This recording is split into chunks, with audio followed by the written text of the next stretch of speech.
नमस्कार, आप देख रहे हैं न्यूज इंडिया। आपके साथ मैं हूं चारुल शर्मा। शुरुआत एक बड़ी खबर के साथ करते हैं। हरियाणा के रण में उतरे हैं प्रधानमंत्री नरेंद्र मोदी।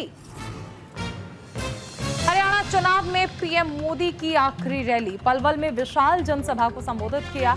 उनके साथ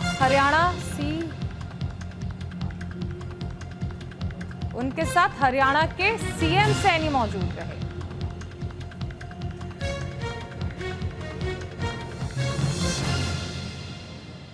पलवल में विशाल जनसभा को संबोधित किया। हरियाणा के सीएम सैनी भी मौजूद रहे। पीएम मोदी ने कांग्रेस पर जमकर निशाना साधा। कांग्रेस की नीतियां पाकिस्तान को पसंद हैं। कांग्रेस को एमपी की जनता ने दिन में तारे दिखा दिए। पार्टी के 22 उम्मीदवारों के लिए मांगे वोट। हरियाणा में 5 अक्टूबर को मतदान है। देखिए, इससे पहले भी प्रधानमंत्री नरेंद्र मोदी ने 3 जनसभाएं की थी। 14 सितंबर को कुरुक्षेत्र में, 25 सितंबर को सोनीपत में और 28 सितंबर को हिसार में प्रधानमंत्री ने रैली की थी।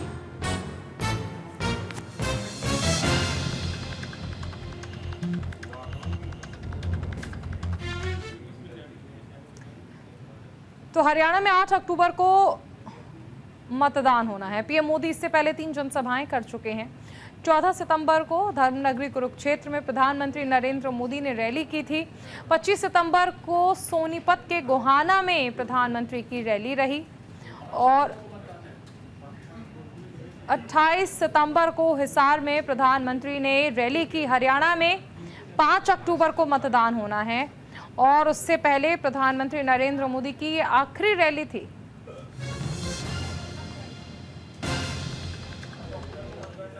के दौरान उसने यही झूठ के प्रयोग किए थे। महात्मा गांधी सत्य के प्रयोग करते थे, ये झूठ के प्रयोग करते हैं। अब यहां हरियाणा में भी कांग्रेस उसका विस्तार कर रही है। साथियों, कांग्रेस को ये लगता है कि उसका अपना वोट बैंक तो पक्का है। वो सोचती है कि बटेंगे, लड़ेंगे वो लोग जो भारत से प्रेम करते हैं। हमें कांग्रेस की सोच और साजिश को कभी भी सफल नहीं होने देना है। चुनाव के 4 दिन बचे हैं। आज माननीय प्रधानमंत्री जी हमारे बीच में हैं। मैं आज आपको बताना चाहता हूं, नीति, नियत और नेतृत्व सही हो, 10 सालों में क्या कुछ हो सकता है। इन 10 सालों में देश कितना मजबूत हुआ है और हरियाणा कितना आगे बढ़ा है। माननीय प्रधानमंत्री जी, मैं पिछले लगभग 6 महीने से लगातार लोगों के बीच जा रहा हूं, उनसे मिल रहा हूं और मैं जब किसी गरीब के घर जाता हूं, उनका आशीर्वाद लेने के लिए मैं वो बताना चाहता हूं। मैं जैसे ही घर के अंदर जाने लगता हूं तो वहां प्रधानमंत्री आवास का बोर्ड लगा मिल जाता है।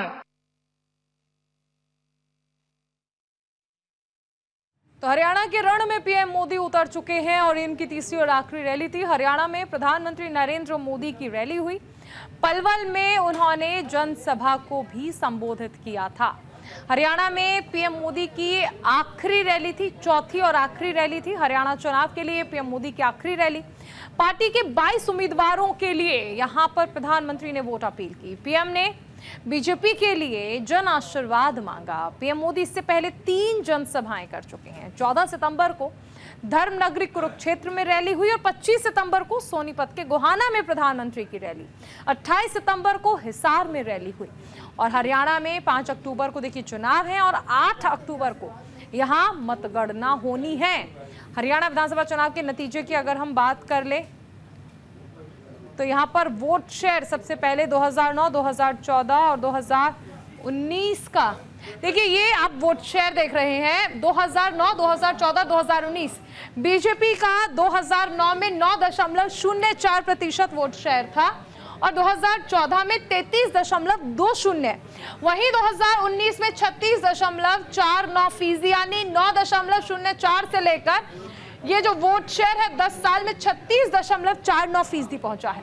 कांग्रेस 35.08% 2009 में था और 2014 में ये पहुंच गया था 20.58%, यानी वोट शेयर घटा।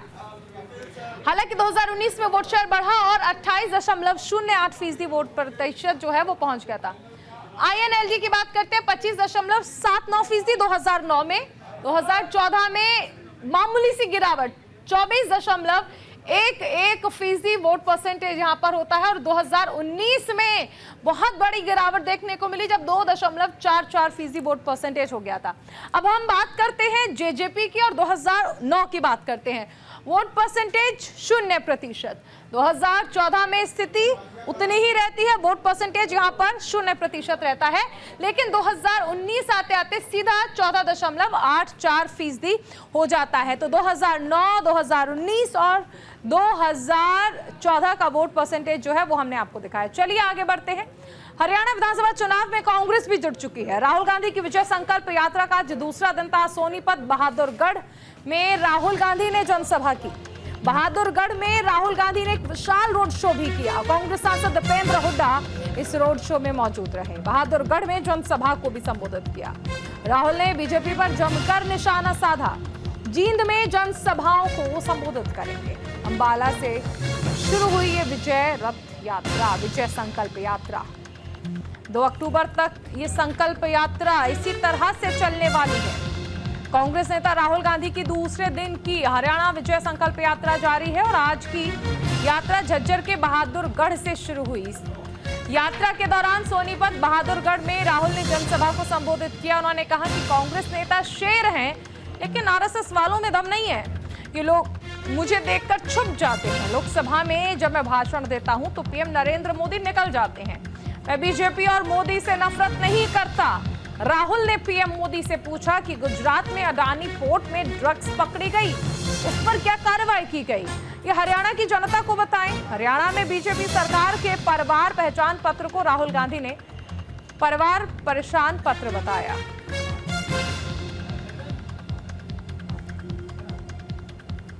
डैलस गया, डैलस में मुझे कहते हैं भैया हम आपसे मिलना चाहते हैं।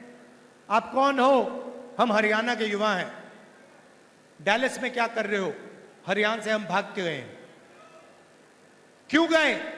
हरियाणा में रोजगार नहीं है, हरियाणा में महंगाई है, हरियाणा में हम अपना सपना पूरा नहीं कर सकते, इसीलिए हम अमेरिका गए। कैसे गए? खेत बेचकर, 50 लाख रुपए देकर, कर्जा लेकर गए। कहां से गए? दिल्ली से इस्तांबुल, इस्तांबुल से कजाकिस्तान, कजाकिस्तान से साउथ अमेरिका, साउथ अमेरिका से सूरीनाम, सूरीनाम से पनामा, पनामा के जंगलों से निकलकर हम अमेरिका गए।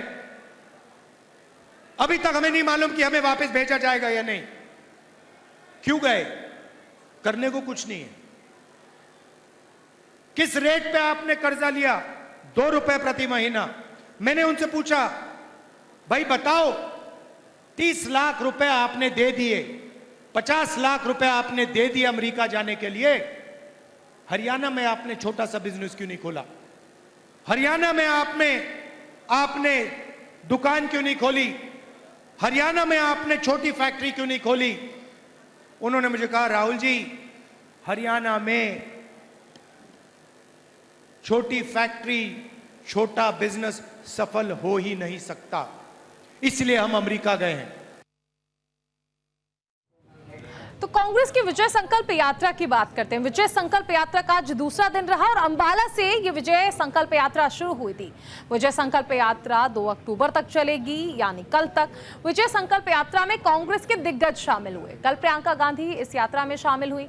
राहुल ने कांग्रेस प्रत्याशी के समर्थन में जनसभा की। 6 जिलों की यात्रा में सिर्फ 1 दिन का ब्रेक होगा। चुनाव प्रचार के अंतिम दिन राहुल गांधी दक्षिण हरियाणा में यात्रा निकालेंगे। 2 अक्टूबर को प्रियंका गांधी 3 सभाएं करेंगी। एक सभा विनेश फोगाट के लिए जुलाना में होगी और इसी दिन कांग्रेस अध्यक्ष मल्लिकार्जुन खड़गे की रैलियां भी होनी हैं। तो कांग्रेस की ये विजय संकल्प यात्रा है जो कि चल रही है और इसमें अलग अलग जगह पर यह यात्रा पहुंच रही है। राहुल गांधी का कहना है कि इस यात्रा को अपार जन समर्थन मिल रहा है।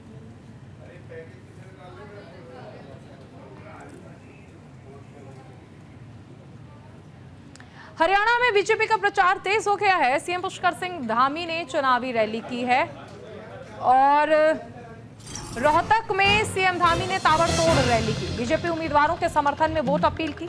जनसभा में सीएम धामी ने जीत का दावा किया है। हरियाणा में बनेगी बीजेपी की सरकार, ये सीएम धामी की ओर से कहा गया कि डबल इंजन की सरकार ही मतलब ये है कि विकास होगा।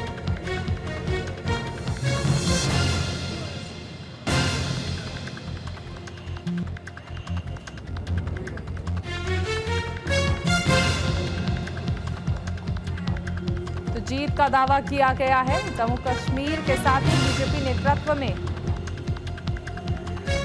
मुख्यमंत्री पुष्कर सिंह धामी को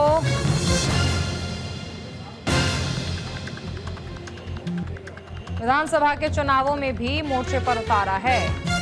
सीएम धामी ने रोहतक में जनसभा को संबोधित किया। कहा, डबल इंजन की सरकार हरियाणा के विकास और समृद्धि निष्पक्षता की गारंटी देती है।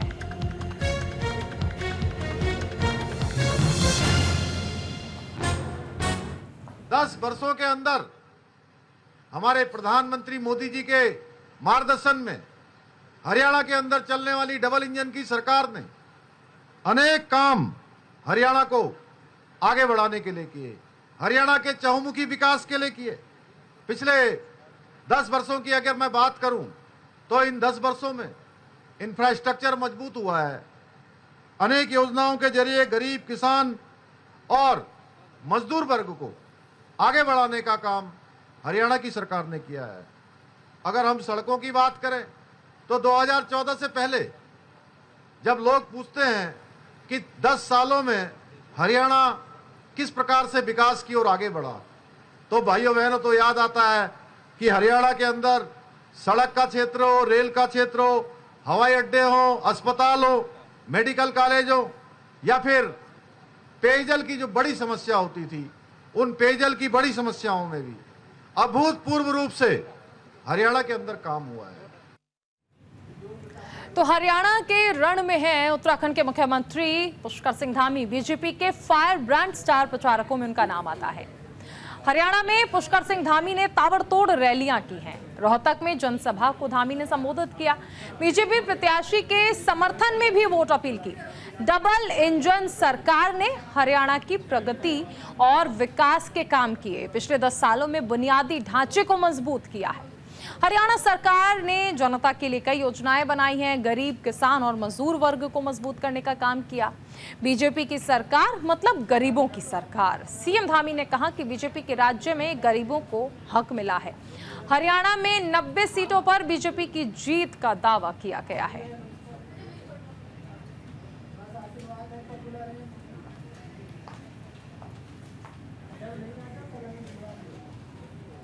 डेरा सच्चा सौदा प्रमुख राम रहीम को पैरोल मिल गई है। हरियाणा चुनाव से पहले राम रहीम को राहत मिली है। इलेक्शन कमीशन ने सरकार को मंजूरी दे दी है। इलेक्शन कमीशन ऑफ इंडिया ने 3 शर्तों के तहत पैरोल देकर सहमति जाहिर की है। तो चुनाव के दौरान एक बार फिर से गुरमीत राम रहीम जेल से बाहर आएगा। इलेक्शन कमीशन ऑफ इंडिया ने 3 शर्तों के साथ मंजूरी दे दी है पैरोल की। हरियाणा चुनाव से पहले राम रहीम को बड़ी राहत। देखिए 10 बार जेल से बाहर आ चुका है गुरमीत राम रहीम और एक बार फिर से चुनाव से पहले ये बड़ा ऐलान, यानी ये कहा जा सकता बड़ी राहत है, क्योंकि इलेक्शन कमीशन ने भी 3 शर्तों के साथ मंजूरी दे दी है।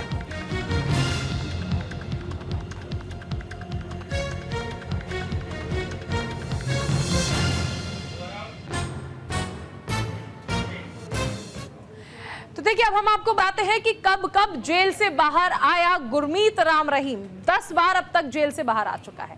24 अक्टूबर 2020 को पहली बार पैरोल मिली। 21 अक्टूबर 2021 को 1 दिन की पैरोल दी गई थी।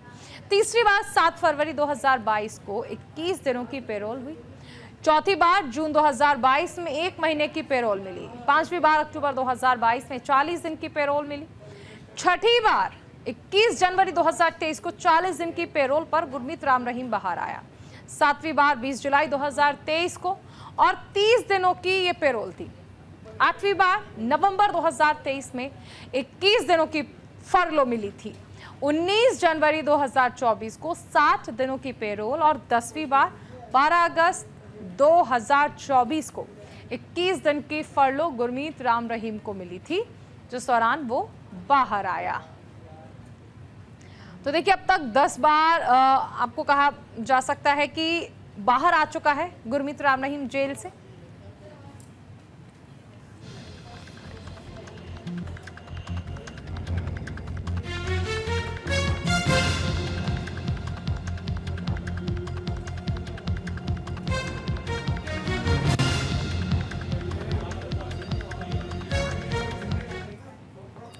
अब आपको बताते हैं गुरमीत राम रहीम का इलेक्शन कनेक्शन क्या है।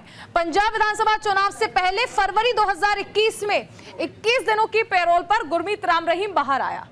हरियाणा नगर निकाय चुनाव से पहले यानी जून 2022 में भी पैरोल मिली। तो पंजाब विधानसभा चुनाव में सबसे पहले पैरोल मिली थी, 21 दिनों की पैरोल थी 2021 में। इसके बाद हरियाणा नगर निकाय चुनाव में जून 2022 में पैरोल मिली थी गुरमीत राम रहीम को। इसके बाद अगर हम बात कर लें तो हरियाणा नगर निकाय चुनाव से पहले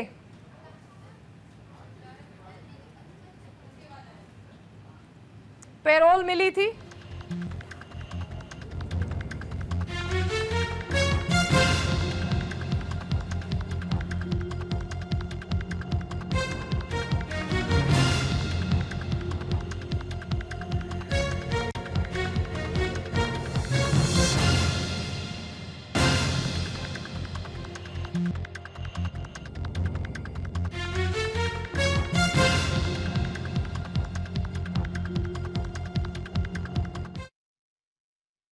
वहीं सोहना से निर्दलीय उम्मीदवार कल्याण सिंह चौहान ने हरियाणा विधानसभा चुनाव में किसी भी पार्टी को समर्थन नहीं देने का ऐलान किया। इसी को लेकर हमारे संवाददाता एमी शर्मा ने कल्याण सिंह चौहान से बातचीत की। चुनाव है और चुनाव में लाजमी है कि सभी अपनी किस्मतों को आजमाने के लिए मैदान में उतर पड़े हैं और चुनाव में चाहे पार्टी हो चाहे निर्दलीय हो, सभी को अपनी किस्मत आजमानी है और जनता की सेवा के लिए जो वादे हैं वो पूरे करने हैं। तो एक ऐसा ही चेहरा हमारे साथ है, सोहना से हैं, वो निर्दलीय हैं, तो कल्याण सिंह चौहान जी। कल्याण सिंह चौहान जी से ही जानते हैं कि वो किस तरह से जनता के बीच में उतरेंगे और किस तरह से जीत हासिल करेंगे, क्योंकि बड़ी बड़ी पार्टियां भी उनके सामने टक्कर में इस समय खड़ी हैं और चुनाव होने के बाद अब बस 5 दिन रह गए हैं लोगों का बटन दबा के जिताने में, चुनाव करने में कि किस कैंडिडेट को जिताकर सोहना की जो जिम्मेवारी है वो उनके हाथों में देंगे। तो कल्याण जी, आपका बहुत बहुत स्वागत है हमारे चैनल में। तो सबसे पहले मैं आपसे जानना चाहूंगी, आपने निर्दलीय चुनाव लड़ने की कैसे सोची? देखिए, 7 साल जब मैं जिला परिषद चेयरमैन रहा और इन 7 सालों में जनता की उम्मीदों के, आकांक्षाओं के जो भी हमारे काम थे वो काम पूरा करने का हमने काम किया। और कई बार ऐसा हुआ जिला परिषद के अगर जो फंड से, सरकारी पैसे से काम नहीं हो पाया, हमने अपने निजी कोष से भी उस काम को कराने की काम किया और जनता का सम्मान में जो भी काम हमें जिम्मेदारी दी गई हमने बड़ा उसको आदेश मानते हुए, जनादेश मानते हुए वो काम किया और उन्हीं कामों के बलबूते आज मैं जनता के बीच में चुनाव लड़ने और जनता का आशीर्वाद लेने आया हूँ। सर, आपके सामने पार्टियां हैं, बीजेपी के कैंडिडेट भी हैं और यहाँ पर कांग्रेस के कैंडिडेट भी हैं और निर्दलीय अगर बात करें तो और भी लोग मैदान में खड़े हैं। तो इसमें कितना चुनौतीपूर्ण रहेगा ये चुनाव आपके लिए इस समय? देखिए, जब बड़ी बड़ी पार्टियां चुनाव लड़ती हैं तो वो सिर्फ अपने सिंबल के दम पे चुनाव लड़ने आते हैं उनके प्रत्याशी। हमारे पास बोलने के लिए बहुत लंबी फहरिस्त जो कामों की है वो है। उनके पास सिर्फ मुद्दे जात, धर्म, क्षेत्र और चुनाव चिन्ह, उनके पास सिर्फ यही मुद्दे हैं। और जनता जनार्दन बहुत अच्छी तरह से जानती है अब की बार कि जब सामना जनता के किसी बेटे का, 36 बिरादरी के किसी बेटे का बड़ी बड़ी पार्टी से होता है तो जनता अब की बार अपने बेटे को चुनेगी। कैमरामैन राहुल के साथ मैं Amy Sharma, news India, Gurugram. Haryana में विधानसभा चुनाव को लेकर प्रचार प्रसार अब अंतिम दौर में है। 5 अक्टूबर को हरियाणा में विधानसभा चुनाव है, जिसे लेकर सभी पार्टियां अपना दमखम लगाने में लगी।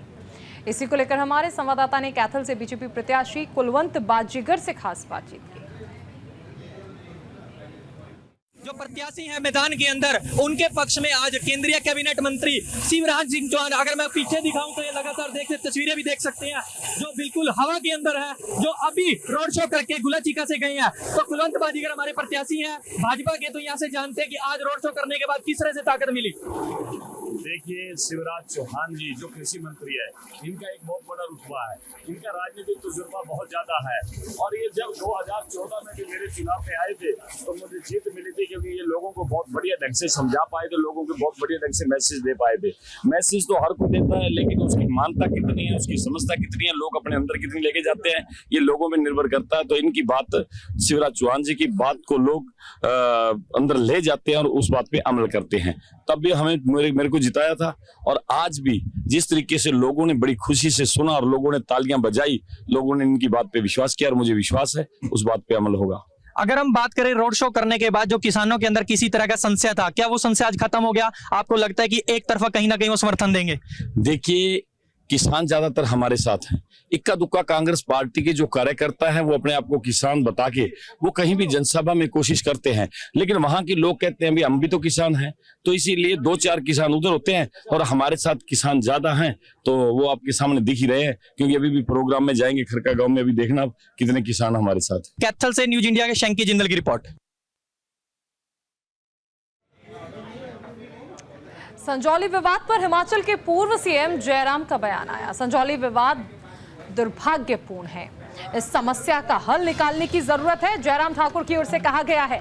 जयराम ठाकुर ने राहुल गांधी की यात्रा पर कटाक्ष किया। राहुल की यात्रा से चुनाव पर कोई फर्क नहीं पड़ेगा। संजौली मस्जिद विवाद पर बोलते हुए हिमाचल के पूर्व सीएम जयराम ठाकुर ने हिमाचल सरकार को घेरते हुए कहा कि हिमाचल प्रदेश बहुत ही शांतिपूर्ण प्रदेश है। संजौली मस्जिद का विवाद काफी दुर्भाग्यपूर्ण है। अब ये लोगों की जनभावना से जुड़ गया है, ना कोई इसका नेता है और ना ही कोई झंडा। लोग भावनाओं के तहत सड़कों पर हैं। इस समस्या का हल निकालने के लिए हिमाचल प्रदेश की सरकार पूर्ण रूप से विफल है। जयराम ठाकुर ने राहुल गांधी के हरियाणा में चुनाव यात्रा पर कटाक्ष करते हुए कहा कि राहुल गांधी की यात्रा से हरियाणा के चुनाव पर कोई फर्क नहीं पड़ने वाला। को लेकर के कह रहा हूँ, हिमाचल की तरफ पर जो बात यहाँ पर कांग्रेस पार्टी ने जो गारंटी देने की बात की है, भारतीय जनता पार्टी ने बहुत सोच समझ करके सारे विषय को लेकर के आपके सामने प्रस्तुत किया है। और जो बात कही है कि यहाँ लगभग 4 लाख करोड़ टन है, लेकिन उसके बावजूद भी ऐसा माना जाता है कि ये प्रदेश अभी बहुत समृद्ध प्रदेश है, ऐसा माना जाता है, क्योंकि मध्य प्रदेश में जहाँ, और उसके अलावा जो मध्य प्रदेश में, लेकिन मध्य प्रदेश में आपने देखा जो बोला था वो किया गया। जालंधर में किसान मजदूर मोर्चा की प्रेस कॉन्फ्रेंस हुई। संयोजक सरवन सिंह पंढेर ने प्रेस कॉन्फ्रेंस की। 3 अक्टूबर को किसान मजदूर मोर्चा का रेल रोको आंदोलन है। फगवाड़ा मिल किसानों का बकाया भुगतान करने की मांग, किसानों को 28 करोड़ रुपए बकाया देने की मांग यहां पर की गई है। पंढेर ने गन्ने के दाम बढ़ाए जाने की मांग की है। खबर दरअसल जालंधर से है। यहां पर किसान मजदूर मोर्चा के संयोजक सरवन सिंह पंढेर ने जालंधर प्रेस क्लब में प्रेस कॉन्फ्रेंस की, जिसमें उन्होंने सरकार के सामने अपनी मांगे रखी हैं। पंढेर ने कहा कि देश में 3 अक्टूबर को किसान मजदूर मोर्चा और संयुक्त किसान मोर्चा करीब 35 जगह पर 2 घंटे का रेल रोको आंदोलन करेगा। उन्होंने सरकार के सामने अपनी मांग रखते हुए 2021-22 का फगवाड़ा मिल किसानों का बकाया भुगतान करने की मांग की है। और इसी के साथ इस बुलेटिन में फिलहाल इतना ही। आप बने रहिए न्यूज इंडिया के साथ। नमस्कार।